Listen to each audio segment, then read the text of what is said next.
Carbohydrates को continue करते हुए आज हम बात करेंगे डाइसैकेराइड्स के बारे में। तो सबसे पहले हम बात करते हैं सुक्रोज के बारे में। तो जो सुक्रोज जो होता है उसे हम केन शुगर भी कहते हैं। अब जब सुक्रोज का हम एसिडिक मीडियम में जल अपघटन करवाते हैं तो हमें ग्लूकोज और फ्रक्टोज प्राप्त होते हैं, और यह जो मेथड है वो ग्लूकोज और फ्रक्टोज को बनाने का कॉमन मेथड है। अब इसमें जो ग्लूकोज है वो अल्फा फॉर्म में है और जो फ्रक्टोज है वो बीटा फॉर्म में है। अब क्या होगा, इनके जो एनोमेरिक कार्बन है, इन एनोमेरिक कार्बन में H और OH एज ए H2 की फॉर्म में एलिमिनेट हो जाएंगे और हमें ग्लाइकोसाइडिक बॉन्ड प्राप्त होगा।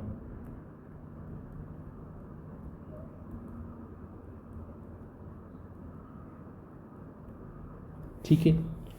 अब चूंकि इसमें एसिटिल जो फॉर्म है उसका फॉर्मेशन हो रहा है, इसी वजह से जो सुक्रोज है वो एक नॉन रिड्यूसिंग शुगर है। तो हेमी एसिटिल और एसिटिल के बारे में हम एक बार और चर्चा कर लेते हैं। यदि बात करें हम एसिटिल फॉर्म की,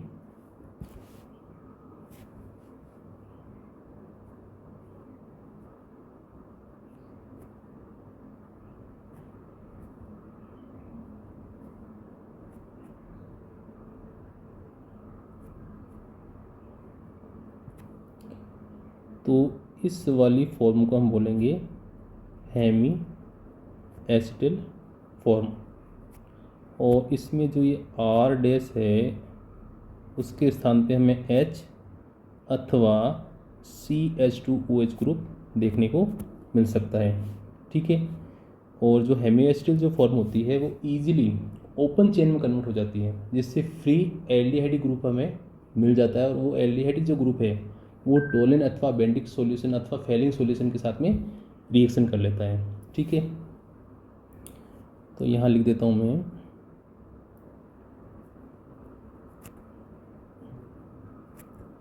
gives the tolerance और बेंडिक्ट टेस्ट। ठीक है। अब हम बात करते हैं, और ये जो फॉर्म है यहाँ लिख देते हैं रिड्यूसिंग शुगर। अब हम बात करते हैं एसिटिल फॉर्म की।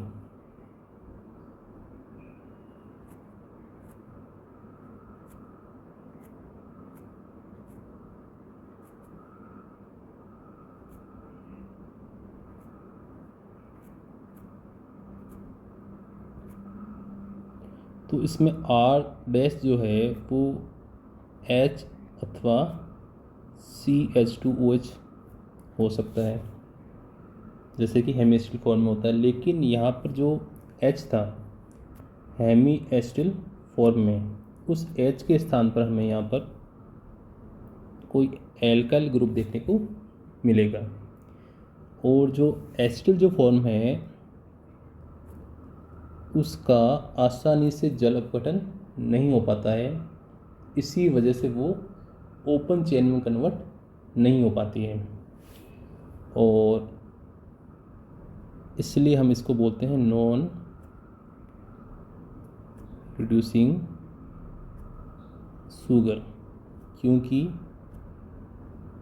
ये टोलेन अथवा फेलिंग बेंड जो टेस्ट है वो उसके प्रति नेगेटिव टेस्ट हमें प्रदान करती है। ठीक है।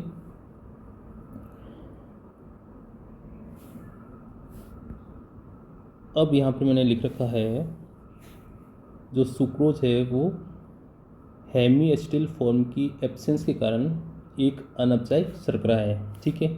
और अनअपचायक शर्करा है तो ये फेनिल हाइड्रोजन के साथ में ओसोजोन का फॉर्मेशन नहीं करेगी, फेलिंग टोलेन रिएजेंट के साथ में रिएक्शन नहीं करेगी और म्यूटा रोटेशन देखने को नहीं मिलेगा। तो ये हमने चर्चा की सुक्रोज की। अब हम बात करते हैं माल्टोज के बारे में। तो जब भी हम माल्टोज का एसिडिक मीडियम में हाइड्रोलाइसिस करते हैं तो हमें ग्लूकोज के 2 मॉलिक्यूल प्राप्त होते हैं और ये दोनों ही मॉलिक्यूल हमें अल्फा फॉर्म में मिलेंगे। तो यहाँ पर मैंने दोनों अल्फा डी ग्लूकोज की यूनिट्स बना रखी है, ठीक है। अब आप क्या करोगे, इनकी आप नंबरिंग कर दो। ये एनोमेरिक कार्बन हो गया 1 2 3 4 और ये 5, ठीक है। इसी प्रकार ये एनोमेरिक कार्बन है 1 2 3 4 5।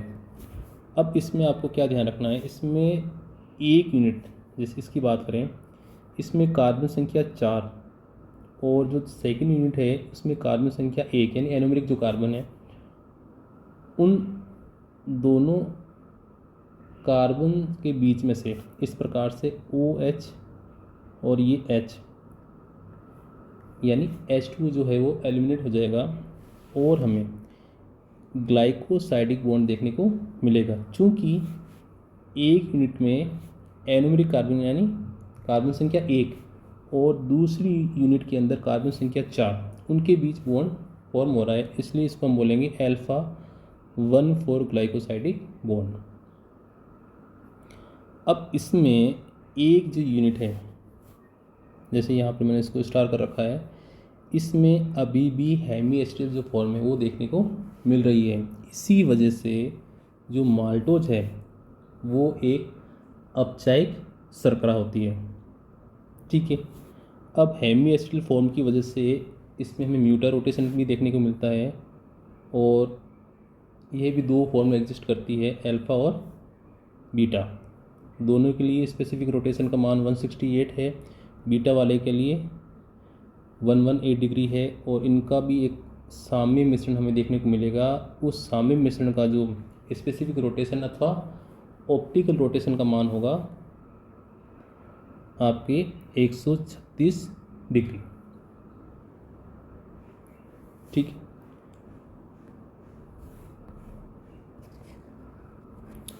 अब यहाँ पर मैंने चूँकि आपको बता ही दिया कि जो माल्टोज है वो एक रिड्यूसिंग शुगर है, इसी वजह से जो माल्टोज है वो फेनिल हाइड्रोजन के साथ में ओसोजोन का फॉर्मेशन करेगा, फेलिंग अथवा टोलेन रिएजेंट को रिड्यूस करेगा और म्यूटा रोटेशन शो करेगा, ठीक है।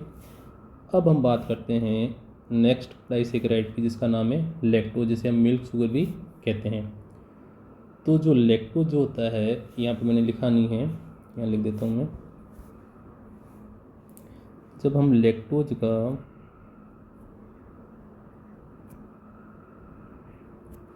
हाइड्रोलाइसिस करते हैं एसिडिक मीडियम में तो हमें ग्लूकोज और गैलेक्टोज प्राप्त होते हैं। तो जो ग्लूकोज है और गैलेक्टोज जो है वो C4 एपीमर है, ठीक है।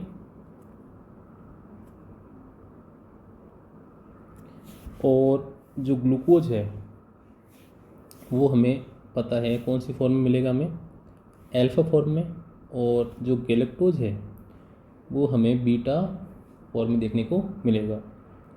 तो यहाँ पर मैंने अल्फा डी ग्लूकोज की स्ट्रक्चर बना रखी है और यहाँ पर मैंने बीटा गैलेक्टोज की स्ट्रक्चर बना रखी है। तो बीटा वाले में OH का ओरिएंटेशन ऊपर की ओर होगा और जो C4 कार्बन है यानी 1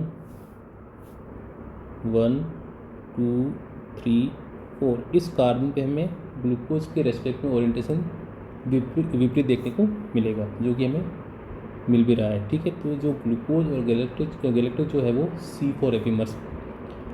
अब क्या होगा,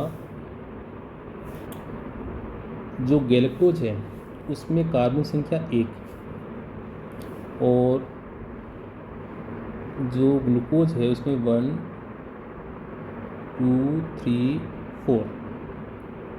तो कार्बन संख्या 1 और 4 इनके बीच में से जो H2 है वो एलिमिनेट बाहर निकल जाएगा और हमें ग्लाइकोसाइडिक बॉन्ड प्राप्त होगा।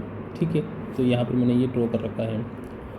अब इसमें भी जो एक यूनिट है उसमें हमारे पास में हेमी एसिटिल फॉर्म प्राप्त हो रही है। तो चूँकि हेमी एसिटिल फॉर्म एग्जिस्ट कर रही है तो लैक्टोज जो है वो भी एक अपचायक शर्करा है। ठीक है,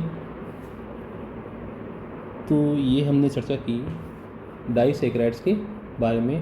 अगले वीडियो में हम बात करेंगे पॉलीसैकेराइड्स के बारे में।